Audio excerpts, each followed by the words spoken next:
There were several hot topics discussed at the final presidential debate of the year. Former Secretary of State Hillary Clinton, Vermont Senator Bernie Sanders, and former Maryland Governor Martin O'Malley came out swinging for different reasons.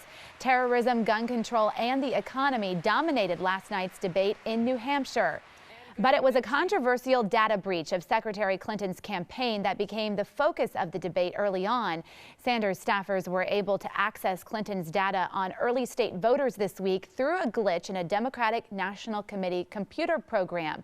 So the final Democratic debate of 2015 is our final topic this morning. We want to hear from you on our Fox 26 Facebook page. You can also weigh in on Twitter. Use the hashtag Fox26forlife. Joining us live in the newsroom is our panel led by our senior legal analyst Chris Tritico, our news analyst Mustafa Tamiz, and public policy analyst Jackie Bally. Good morning again, guys. Good morning. So what did you think? You know, I watched the whole debate, and it was an interesting debate. I want to let's address this data breach first. Bernie Sanders' campaign accessed Hillary Clinton's information on this shared database that they have with the Democratic National Committee, and they shut off Bernie Sanders' access to the campaign, basically shutting his campaign down if they couldn't get access to the stuff. Bernie Sanders said, look, you know, it happened. It wasn't our fault. A staffer looked at it. He shouldn't have. I fired him. I don't know what else to do. And he apologized. I thought Hillary Clinton's response was as good as it gets. I don't think the American public cares about this data breach at all. Why don't we just move on? Yeah, and they did.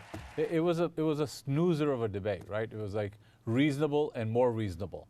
And that doesn't really create good television. It's not really controversial, but it's probably what you want for your leaders. Well, actually, there was a little bit of controversy when they talked about the war with ISIS.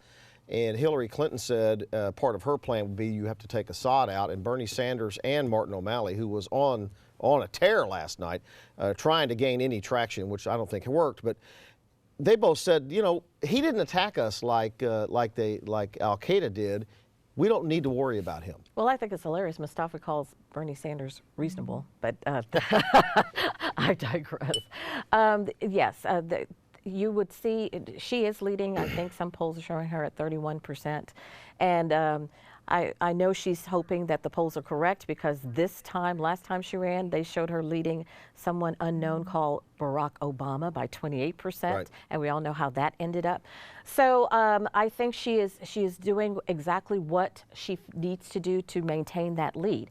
One thing I find interesting is she says we are going to destroy ISIS, as opposed to our current president, who, when he was making his speeches, of course prior to the last couple of terrorist attacks, saying we would contain ISIS. She's making a very strong distinction, and I think you see her opponents are more in line with the talking points that the current president has as far as when they're talking about ISIS. Well, another thing that I thought was interesting was that she was trying to allude that Donald Trump was responsible and I thought it was funny because Donald Trump came up quite a bit in this debate, and she was talking about Donald Trump and he is the best recruitment for ISIS, which I thought that's quite interesting because a lot of her talking points were really aimed at attacking Donald Trump. Well, that's because we'll come back to that. Let me go to social media. Sally's monitoring that.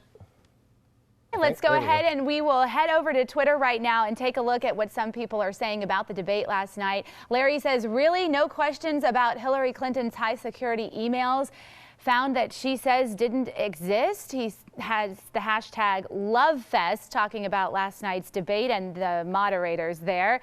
Pat Johnson says, kind of tongue-in-cheek here, Bernie Sanders did apologize to Hillary Clinton for accessing your computer stuff. Hillary replied, I thought I deleted everything. So there you go. That's a pretty good tweet. I like that one. Right? You know, this email thing is really done, I think, and Bernie Sanders in the last debate really put an end to that as far as it was concerned in the Democratic side. He said, I don't think the country gives a you-know-what about your emails. But let's talk about this Donald Trump thing. I mean, Hillary Clinton planned for a year to run against Jeb Bush. Jeb Bush is done. He's just waiting to say I'm done.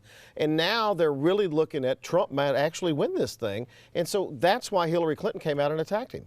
Well, but I think that if you look at Republican debate, every other word is about Hillary Clinton, and Right. she's the front runner on the Democratic side. And so when it's a Democratic debate, they're talking about Donald Trump because he leads by 20 points to the person that's nearest him. So naturally, this would happen. This is kind of the usual political back and forth. And she's not the only one saying Donald Trump is the best recruiter for ISIS. And I think it is true that they're playing his tapes.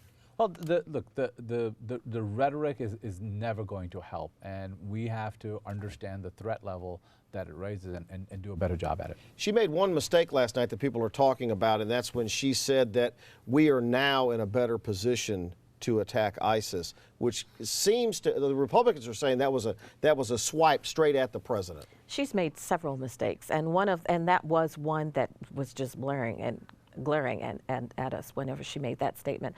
But I think what the Democrats are slowly realizing is that foreign policy, our current president is lacking in foreign policy. And even though they're taking all of these swipes at Donald Trump because he's making comments about immigration and other things, Americans are listening because there is a fear based on the last several terrorist attacks that we've had, and there is a fear that the Democrats are not prepared to handle it.